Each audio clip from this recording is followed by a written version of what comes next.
Hey everyone, I'm Corey Cummins, the founder of Manly Convos. I created Manly Convos to destigmatize men expressing emotions, being vulnerable, and taking steps to work on their mental health. I wanted to do this by having open and honest conversations with men who have experienced the power of therapy and by talking with mental health professionals about specific topics which are impacting men.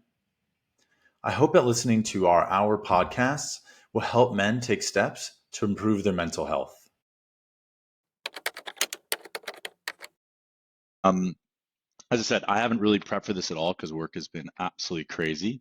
I do have like kind of the questions down here, not questions, but like things that I think want to discuss. But as I was texting you, I was texting you on when I was on where was it, Christmas or somewhere in Mexico City, and basically the whole point of this was that in my life I've had three friends commit suicide, male friends, and also I've had other friends, male friends, commit suicide as well that don't know.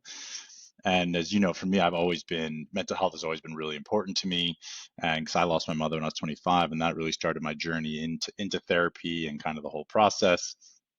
And so when I was sitting on the beach reading a book called How to Get to Know Someone by David Brooks, I really thought about, okay, well, is there any way to help men feel more comfortable, more confident, talking about their emotions, talking about therapy, going to therapy, all these types of things. So that's why the name of it is Manly Conversations or Manly Combos in quotations, is because I think the way that we kind of define a manly conversation as men, I think needs to change. It shouldn't always be around, sports and drinking and work and all these types of things. And so that's where it came from. And so I thought, what would be really fun is one for me is getting to talk to either people that I'm close with, or also getting to meet new people through friends. Of with men that have gone to therapy and have taken this journey and really trying to kind of work on things that they've wanted that they realized they wanted to make themselves better with. And so you were the first one of the first ones I reached out to, and you responded the fastest. So I figured you and I could have a conversation. And I guess as we kind of jump into it, I guess it'd be great if you could just give kind of a little background on yourself, where you're from, all that type of stuff. That'd be great. You bet, man. And I'm always excited to to help out a dear friend and kind of work out the be a beta tester for lack of a better term. So thank you for reaching out and thank you for having me, man. So my name is Eric, as the title of the episode probably states. I grew up in California, and Corey, you and I met in New York when I was working at Google. And so the bulk of my career has been in startups and technology. And I'm actually back at Google after doing a stint at Netflix, this time back in the Bay Area, um, near Modesto, where I grew up. My family, and this is all relevant, I think, to the audience, kind of to frame where I'm coming from with some of this stuff. My family is from Mexico's working class immigrants, and that shaped a lot of my development early on, right? And first, I'm sure we can get into this, but you can imagine, right, growing up in an immigrant family, both parents working all the time. There's no real space for feelings. There's no real space for navigating difficult conversations. And I think, for lack of a better term, it was very much from my parents. It was like, oh, well, we do, it has to be this way because I'm telling you it has to be this way. And I don't care what you're feeling. Not because they didn't care as parents. It's just one of those, they're a product of their generation. And there were just they worked all the time, man. There was no extra time or bandwidth to really dive into a child's psyche, right? And I think also, you know, being working class, I remember once my mom told me that her mom told her to not show too much affection to her children because you don't want them to grow up weak. And I think my mom took that too literally, but I think the point was sort of like, my grandmother grew up in a village in Mexico that, sometimes all they had to eat was like a tortilla with salt. And so I think the idea sort of behind that piece of advice is, life is very difficult. Children might get sick. So also protect yourself. So yeah, so that's me in a nutshell. Now I'm back in California, father of two kids, married for 4 or 5 years, and just trying to be a good father, trying to be a good husband and a good friend. So hopefully that context helps the audience kind of frame where I'm coming from and who I am, and as that informs the rest of this conversation. No, I appreciate that. And so what was it like as a kid kind of experiencing that with, if that's kind of, the way that your parents perceive things, which there's nothing wrong with that because that's how they were raised. My dad was raised in a certain way. My dad shows his love through actions and not really through words. That's just kind of how he is. It's how he was raised. But as a kid, what was that? What was that really like? Having parents that maybe, said, "Hey, you shouldn't give too much emotion to your kids, so make them soft." Yeah, I mean, it was, and obviously I'm able to come to these conclusions and these observations through therapy and asking questions and really trying to understand myself a little bit. So it's definitely a hard-earned opinion and a hard-earned observation. I think a couple of things stand out from my childhood, right? The first one is that I remember the first she was my girlfriend at the time, now she was my wife. One of the first times we got into a fight when we were dating, she asked me a question. She said, "What are you feeling right now?" And I remember this very clearly because it was the first time anyone's ever asked me that. And growing up, I've never, so when I was growing up, I never had those conversations. I was never given the space to work through difficult feelings, whether it's from feelings from grief or feelings from frustration or anger or disappointment, whatever. We were a family that never discussed difficult feelings. You kind of just pushed everything down, right, and pushed it away. You never actually dealt with it. So to me, when my girlfriend, now my wife, asked me that question, it kind of shook me at my core, not because it was an intense fight, but because it was the first time anyone's ever asked me that. And shortly thereafter, I started therapy through a program at work, and kind of sort of continued that. So I think that I think that's the first bit that really sticks out is sort of realizing that I never learned the tools to deal with difficult emotions, and it was something that I had to learn as someone in my late 20s.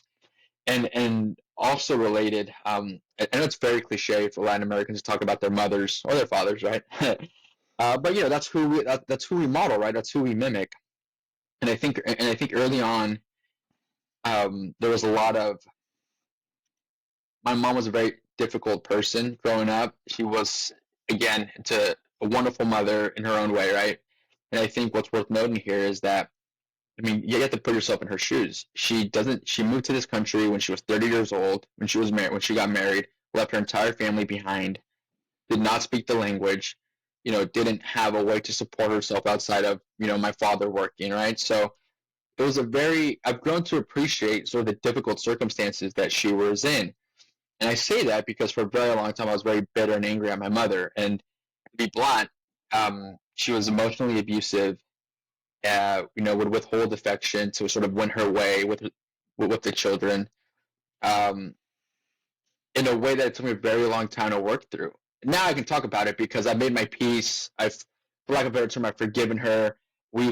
Our relationship is 100 times better. She's a wonderful grandmother to my children. She's a wonderful mother-in-law to my wife. She's fantastic. And so I can say all of that because it did take me a very long time to work through that. And so, um, one of the things that I worked on in therapy was both working on on identifying and working through difficult feelings, and also sort of like how to. I think a mother's love should be unconditional, and I felt there was various moments in my life when it felt like it wasn't unconditional. I felt like her love was very much like, "Oh, I will love you as long as you do what I say." And I don't think she meant it, right? Again, we have to understand where she was coming from, but that's sort of how I took it. So I struggled with my confidence for a very long time as well. And because if you don't have anyone to retreat to, if you don't know that there's one person that has your back unconditionally, it's very difficult to navigate through the world like that, right? And currently we're kind of working through, as a society, we're sort of redefining what a man's role is in culture. And I think you've heard phrases, right? Toxic masculinity, deaths of despair, um, the malaise of the modern man. All very worthwhile conversations. I think there's a wonderful book out there called Of Boys and Men by Richard Ruiz that I think is well worth anyone's time to understand the certain challenges. Not to say that women don't have their own challenges, because they do, but the title of the show is Manly Conversations, so we're going to focus on manly conversations. So it's very worthwhile. So anyways, I don't know if that answered your question, but I think to kind of bring it full circle to where we are today, the big impetus for me going to therapy was to sort of learn how to maturely deal with conflict and emotions in a way that wasn't going to damage my own relationships with my then girlfriend, now wife, and of course with my friends and through work. No, I appreciate you telling me that. And what was like, I guess the kind of the catalyst, or the was it when Jillian, your wife, asked you that question that you're like, oh man, maybe I need to go speak to someone? Or what was it that really the impetus that made you say, okay, actually I now need to take that step to go speak to someone and have a conversation? You know, because I remember my girlfriend at the time, my mother's battling cancer for 2.5 years, Yeah. and my girlfriend at the time begged me for 2.5 years. So I can't take full responsibility for me going, but I remember I went because I kind of like had an outlash at summer, an outburst, and that was very not normal for me. And I was like, okay, maybe there is something here that's different than my normal personality. And then I went to a social worker, and she was really nice. She was very young, but she asked me a question that kind of like resonated with me. I was like, okay, maybe I actually really need to go speak to a professional. So I What was really the remember question? that. It's funny, I don't remember it, but I remember it was one of those things. I was actually speaking to someone about this the other day about same thing. I was actually out for I went to a West End show, or a Broadway show, as we'd say from us New Yorkers. I was out with a friend last night, and he just started therapy, and a guy, and I said, "How's it going?" And he goes, "Well, I've gone to 2 sessions, but I don't think it's helping, or I don't know if this is the right therapist." And I was like, "Well, I'll give it a couple of times. It takes time to build rapport."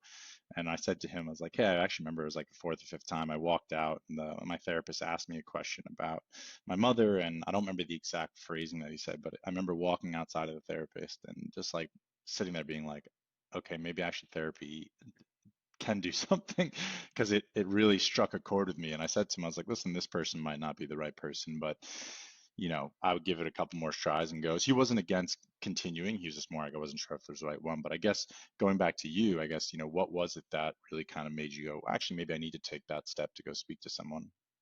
Yeah, I mean it's a great question. So I'll kind of give you I think it was partly I avoided therapy because of my career, and then I eventually went back to therapy because of my career. And here's what I mean by that.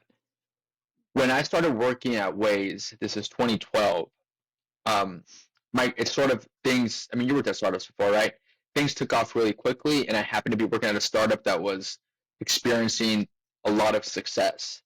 So I immediately, my trajectory, I'm not trying to brag here, but it accelerated very quickly. It accelerated so quickly that I never really had the time to think about deeper questions about who I was, what I needed to do for my own health, etc. Because I just hit the ground running, and I'm all in on work, 100%, right? Experienced a lot of success. We get acquired by Google, more success. I moved to New York, more success. And then around like late 2015, two things happened, or three things that I remember. One of them was I met Jillian, who would become my wife. So that brings about very serious internal conversations about yourself, what you want, etc. My career sort of hit a wall. My job was moving to Mexico, and I was having a very difficult time dealing with that, of like losing my job and also losing my identity. Right, I placed so much of my identity around Waze and Google, which and then I think the third thing was also that my parents were going through a very difficult time in their marriage, and my mom um, wound up being hospitalized for some self harm, and so all of that sort of kind of coalesced into like one shitstorm, and everything that I had sort of been not burying, I don't think, as I think of, even though I never really had the tools to deal with emotions. I've always been a very, I tend to deal with problems as they come, even if I don't know. At the time, it wasn't because I knew that it was important for my mental health, but because of, well, what else am I going to do? Like, this problem is here. Like, I have to deal with it. I can't just like shove it aside. And I think I had seen from my dad what happens when you shove problems to the side and it just blows up in your face. But all of these sort of headwinds coalescing, right? Like my mother's hospital stay, my career sort of hitting the wall, meeting the woman who would become my wife. It brought up all these questions back to the surface, and it was like, dude, like there's a lot here that I just haven't dealt with because I haven't had the time or I haven't prioritized it. And like, if I don't get help, like I don't know what's going to happen. And I remember there was one night in particular, I was walking through the Lower East Side, and I was talking to a friend, and I was having, just a very shitty day for all the reasons I just mentioned. And he was like, dude, let's just go get a drink. Let's just go get drunk, forget all about this. Like, it's going to be fine. And I remember that was sort of a decision that I had to make where I was like, if I go get drunk right now, I might feel better right now, but I'm going to feel like shit in the morning. And is that really what I want to do when like difficult problems come my way? And just look for a way to avoid them. So I very kindly said, no, thanks, man. Like, I don't want to do it. I'm just going to go home and like let this fester. It just felt right to me at the moment. And shortly after that was when I started going to therapy, where I was like, I just need help. Like, I don't know what I'm doing. Like, all these questions and just bringing up other questions and other issues. And I'm so glad that I did that, because in doing that work, and it's very difficult, right? It's like you're confronting past trauma, you're confronting your own shortcomings, your own failures, right? Because you have to take responsibility for this too. And you're learning how to deal with it. And I'm very glad that I did that. So a very long-winded answer is like, just shit hit the fan at the end of 2015, and I had to like go get help. So with that, I guess when that impetus came, first off, it's quite intuitive of you to sit there and realize when someone's like, let's go have some drinks to solve it. And most people would probably say yes to. So, good on you to kind of realize that, because I did one thing right. Yeah. Yeah. So when that happened, I guess how did you go about your process? So how did you get help? How did you find a therapist? Because that's something that everybody really struggles with, is like, okay, well, I'm ready to do this, but how do I go about doing this? I know there's now more days, there's now different platforms and stuff, but how did you go about finding someone? Yeah, so luckily my employer has a very easy way to, they sponsor a few therapy sessions. So they made it really easy. I just, went into a portal, typed in some information, and they gave it to me. And I will say that I've been trying to go back to therapy for like the past like 6 months, and everything's good. I just, have more on my plate. I'm a father, so I need someone to kind of talk to help me think about some stuff.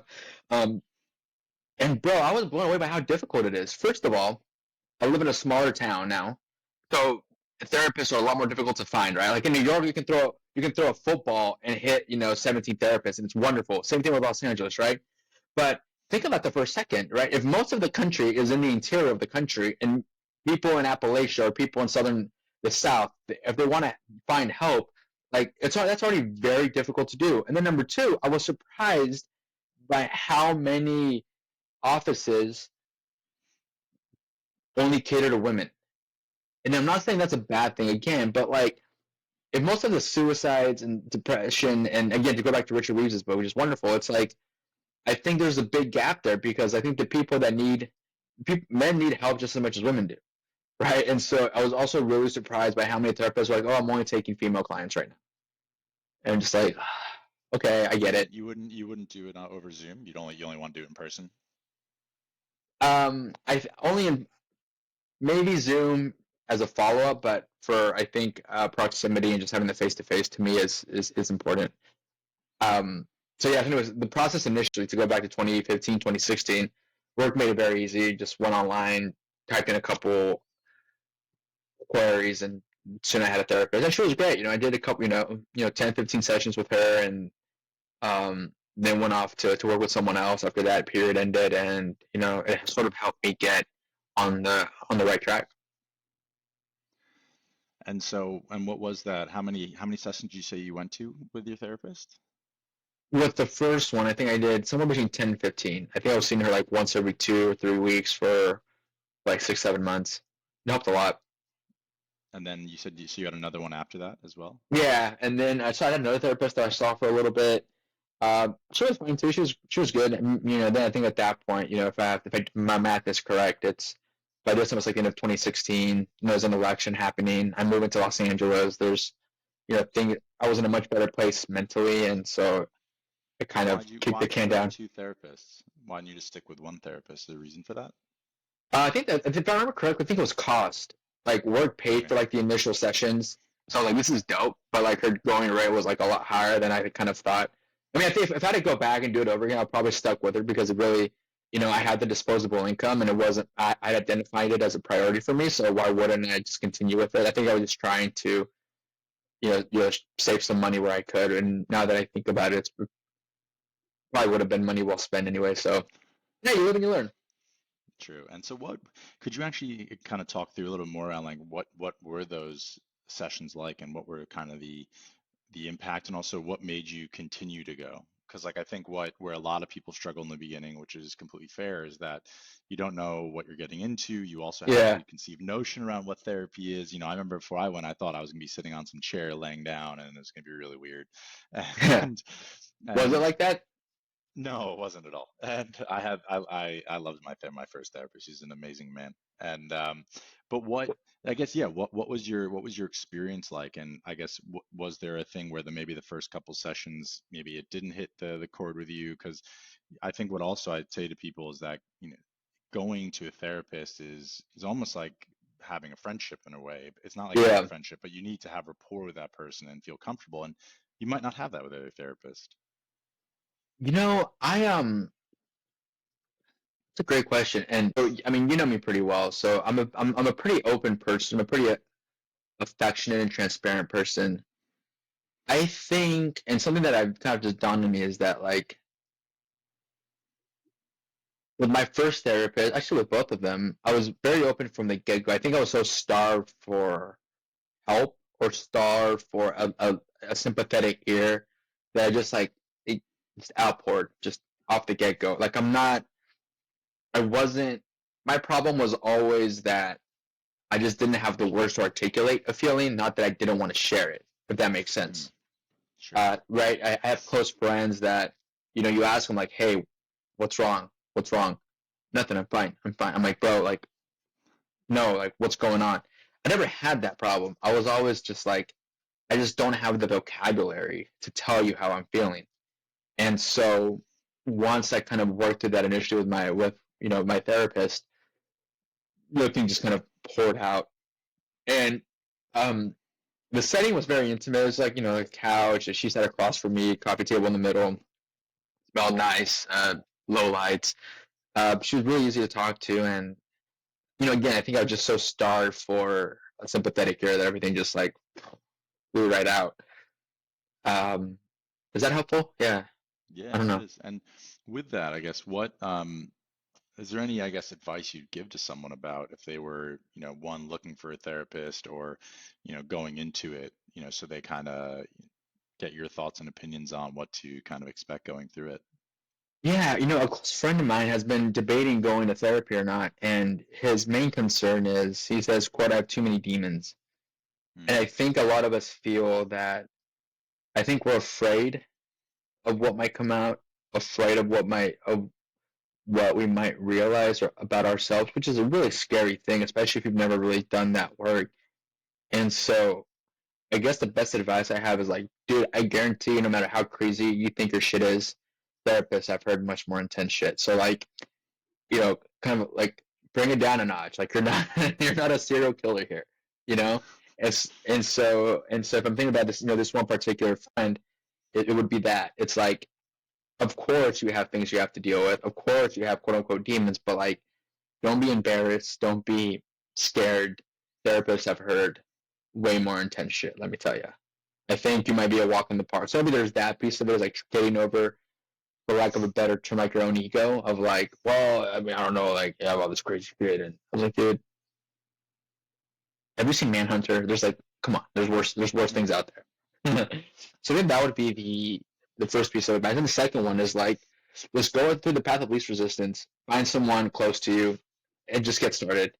And, you know, evaluate it, view it as a friendship, evaluate it. And I like the friendship analogy because you can have more than one friend, right? I have friends that like all they want to do is party. They're wonderful people. It just means I won't see them as often because I don't like to leave my house after business hours.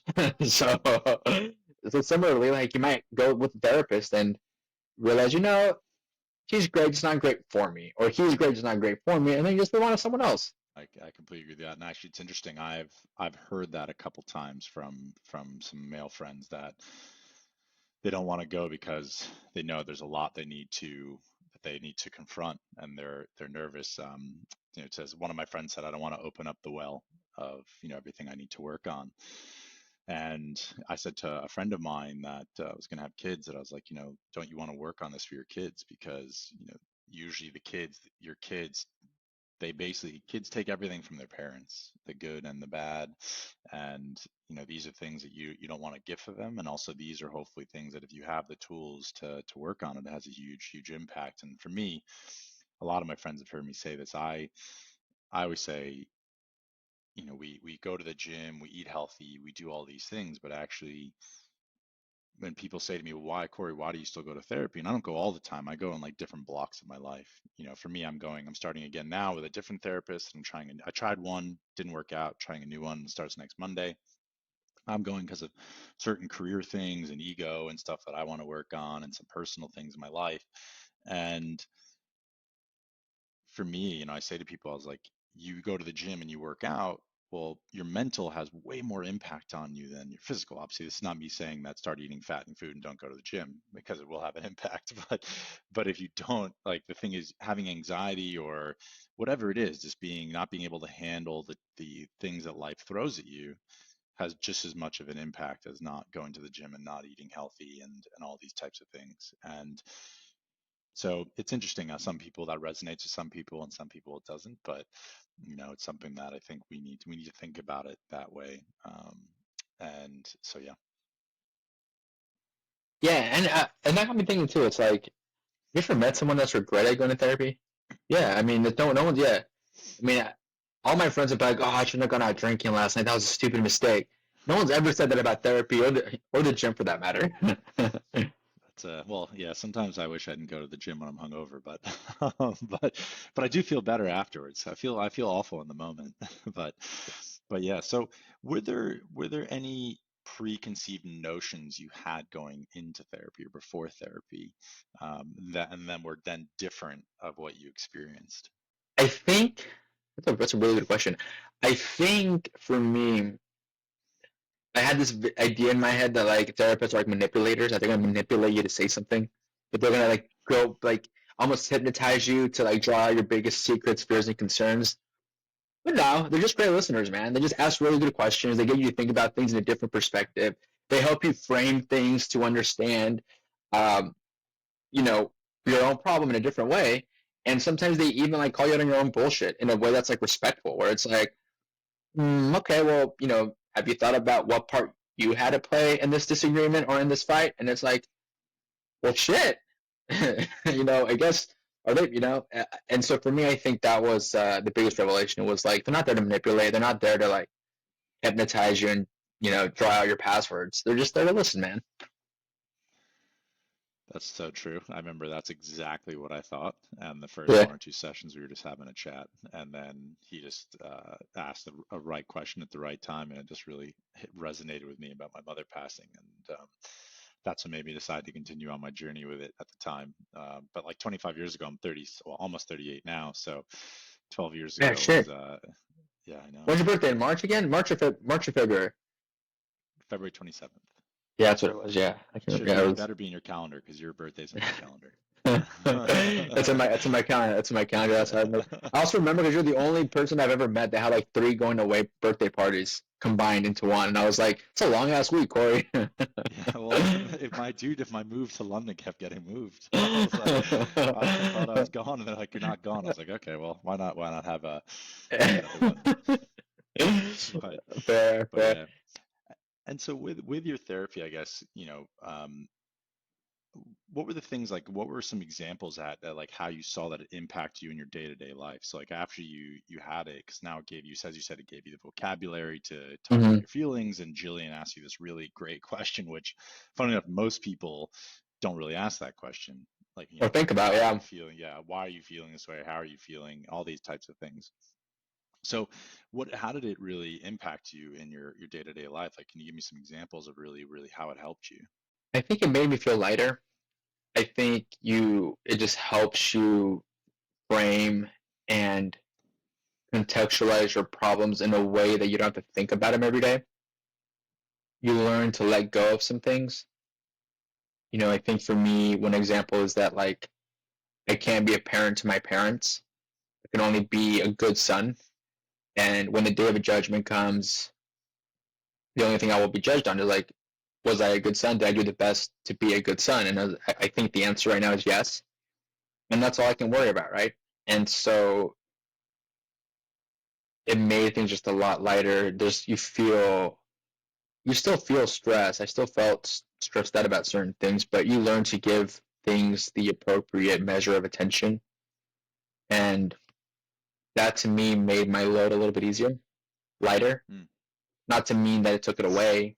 Doesn't mean that all my problems were magically solved, but I had the tool set to deal with them. If that Very makes nice. sense. No, it makes complete sense. I like how you said it makes you feel lighter because I think I would actually, I've never thought about it that way, but I would say that with me, therapy gives me those tools and can help. It basically helps you navigate life, which then in theory equals to make you feel lighter, which is a really good way of putting it. Mm. Now, going back to your wife, because Jillian obviously asked you that question, how has it impacted, or how has it helped you, be a husband and a father, with these tools? Because now I'm sure Jillian can ask these questions. You can have a very different conversation in the way you handle things. Yeah. Oh man, it's done. We could probably do a whole hour or two on just like therapy for couples or individual therapy to help you be a better partner, right? Sure. I think first and foremost, it helped me with. I think I'm an overly sensitive person, and one of the things I identified at therapy is because like if you grow up with a parent that withholds affection and love, you're afraid that people are going to leave you. You're afraid that you're not worthy of love. And so one thing I had to work through is that if Jillian and I have a fight, she's not going to walk away and leave me, right? In other words, it's like if she's mad at me for leaving the door unlocked, that doesn't immediately mean she's going to leave me. It doesn't, right? Or if like, and so therapy kind of helped me identify that, and it helped me sort of contextualize that not everything is a doomsday scenario, which is also difficult because I'm Catholic and Mexican, so we're very dramatic in that regard. But it did sort of help me in my interpersonal communication with her to sort of feel safety around our relationship, such that if we were to have a disagreement or a fight, it wasn't an end all be all. I mean, we've all been there before, right? It's like you're texting someone or you're calling, even just a friendship, and it's like, wow, this person hasn't replied to me in a day. Like, maybe they don't like me anymore. Maybe I'm just not worthy of having Corey's friendship. Wow, why can I? And you start to spiral, right? But then you realize it's like, well, Corey's in a different time zone, and like he has a full-time job too, dude. So, and then obviously as we get older, everyone kind of gets on the same page with that. But when you're in those formative years and you're dealing with some like, I'm trying to find the right word for it. What's the word for like security? You've never had emotional security, then Yeah. you can understand why you probably take a doomsday approach to things, like fights or disagreements. I think that was a big one. No, that's that's a really good one. And just Uh-huh. saying, I usually respond within 24 hours to you. I get an automated message from Corey. It's like, your message is very important to me. I will reply back to you between 24 and 48 hours. I usually respond to voice now with a voice note. So I was like, It's true. but no, there's just some other questions I want to ask you that are kind of stepping away from the discussion around therapy. But so what is something you say that what are you doing when you feel most alive? When I'm present. And what I mean by What do that, you mean by that? Yeah, I was about to say, what do you mean by that? I think I'm a very, I don't want to say I have anxiety because I think it's an overused word, but I am a very anxious person, probably just because of the field of work that I'm in. So I'm always checking my phone on my email on my phone, thinking about this other customer, thinking about like my performance review. And so you sort of learn to like always be on, but like in a multitasking sort of way, such that you're never actually present.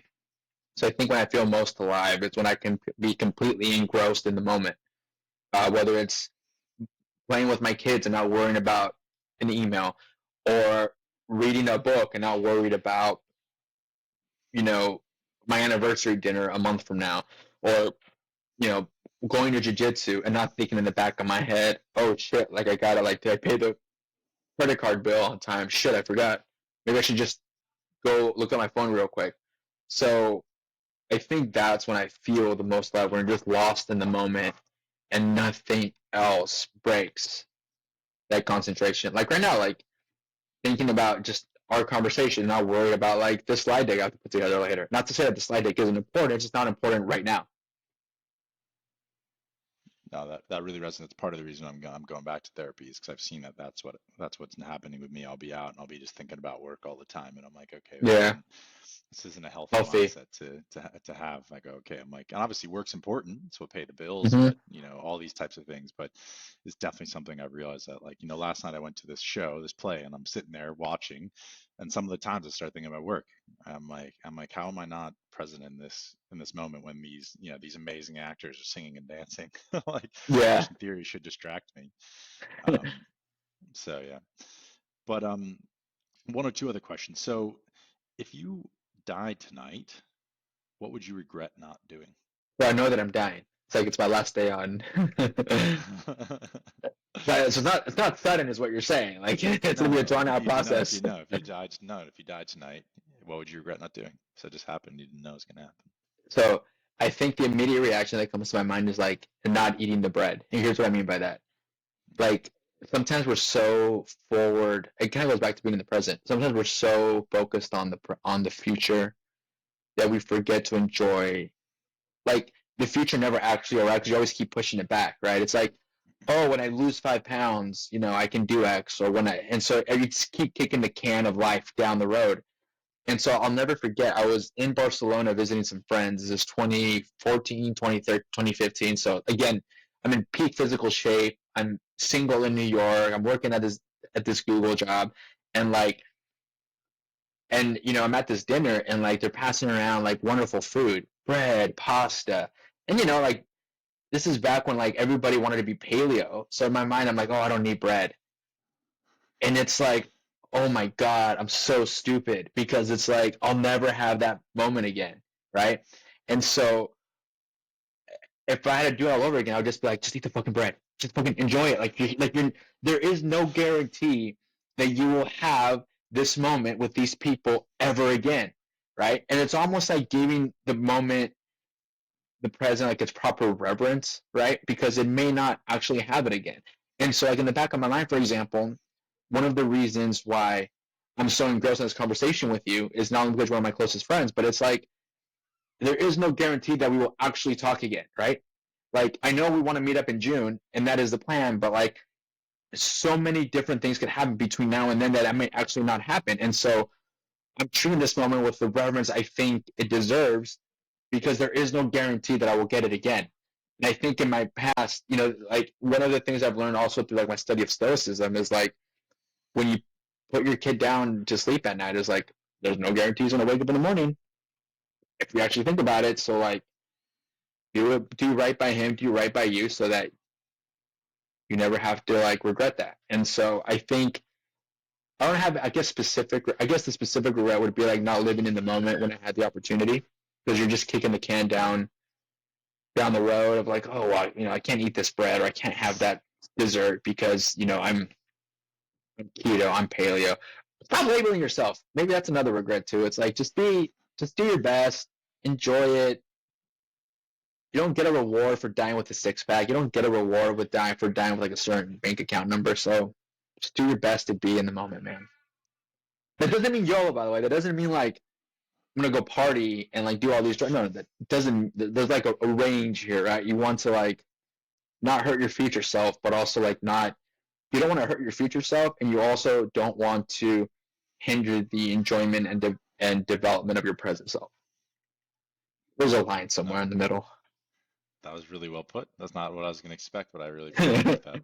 I appreciate them anyways. One, because you're giving Mhm. me your full attention, but also two, I'd agree with that in many ways. I've done that as well. Now, I've never been paleo or keto, but I've definitely had moments where I'm like, I shouldn't eat the bread or do whatever it is for no good reason. But no, it's really good. And then yeah, I guess to kind of end it off, the last question, because I think this is something that everybody struggles with, and part of the reason I think some people don't talk about their feelings or aren't vulnerable or aren't open to friends. But do you think you can be yourself, the way you are, and still fit in with the people that love you? Yeah, with the people that love you, for sure. 100%. The I think you can define, yeah, absolutely. I'm trying to think of because the context is your immediate friends, the people that love you the most, like you can 100% be your authentic self. that also inherent in that is also that like you don't. Let me find the right words here.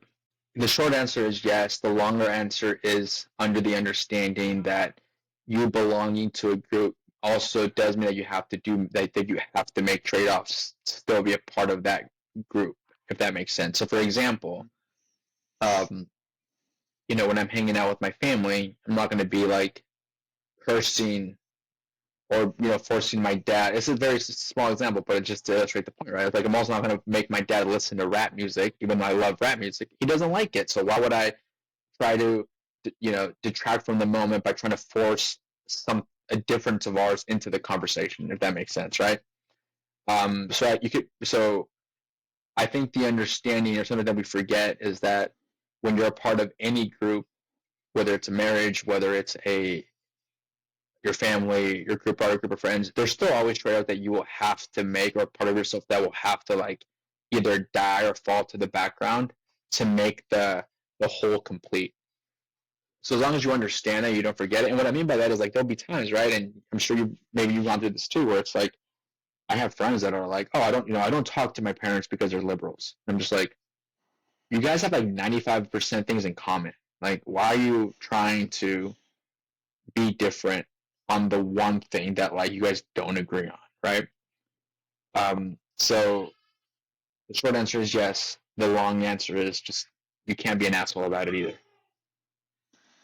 Yeah, no, I completely agree with that. I think for me, it's when I say can you be yourself with people you love, like obviously in general, and because also when people ask me about mental health and therapy, like I'm very open now. I'm not like there's different shades and variation of being open with people. Yeah. Now, like my conversations I have with you, I'll probably be way more vulnerable, way more open. But the whole point of manly conversations is doesn't mean you need to go to the grocery store and pull your heart out to It's a cashier. the yeah. I asked cash for But it's credit. yeah, Yeah. exactly. It's more around, the people that you have that connection with and that rapport with that you should feel, or hopefully you should feel comfortable enough to, want to open up to them. Because when my mother was battling cancer, Mm. I very much took when people go, "How are you?" Like, "I'm fine, I'm good," and I would never talk to anybody about it. And the only person I Mm. spoke to about it, or really spoke to about it, was my girlfriend at the time. And she dealt with me throughout the whole process, and she begged me to go to therapy. And now it's a very different place where, say, my dad got ill, I'd be very much more open and willing to talk to people, because I realize that even if someone hasn't gone through it, the same thing you have, they can still listen, they can still be there to support you and help you. But I guess what I want people to know, and the reason why I ask you that, is people aren't going to look at you any differently for being open and Mm-hmm. honest. And also It's the way true. I look at it is, if that person that you consider someone important in your life isn't going to be willing to listen to you, and especially when you're vulnerable or open, then I would also reevaluate that Yeah. that connection with that person. And maybe that person shouldn't be as close to you. Now, obviously, I know there's different things here. You have family and stuff, and different generations, and things like that, which you need to understand. But I do think there's different levels of it to be able to kind of approach it. So yeah.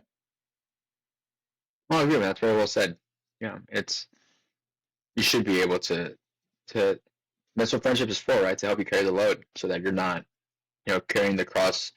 I know, I know you're of the Jewish faith, but obviously, like, it's a metaphor that I still think carries over, right? Help someone, carry your cross when you need a break. No, I agree. Well, listen, those are all the questions I got, but I appreciate you being my first guest, man. So yeah, I Yeah, appreciate it. man. Oh, you bet. And anytime, and I'm excited to see where this goes. And hopefully, I answered most of your questions to the best of my abilities, and hopefully, there's some good stuff from our chat that can help other folks. Yeah, well, as I say, anything is better than nothing for anybody. I think a lot of us we've all been in the same position where we're struggling with something, we don't know the right how to handle it, we don't feel comfortable talking to anybody about it, friends, family, therapists. And so for me, I think people being able to listen to different people from different backgrounds and age groups and ethnicities and whatever, I think that alone will have a big impact, because a lot of times people think that they're, for some reason, people have this notion that they're the only ones going through it and they're the only ones that can understand it. So I'm hoping that the more conversations I have with different people from all around the world, that will, even if only a couple hundred people watch it, that's a couple hundred people that, might have never thought about getting Thought help. about it. So yeah, Yeah, exactly. man. So yeah, and also I get to talk to interesting people. So, it's Yeah, a win-win, yeah. right? Yeah, man. You So get that. Yeah. Two-way street. exactly.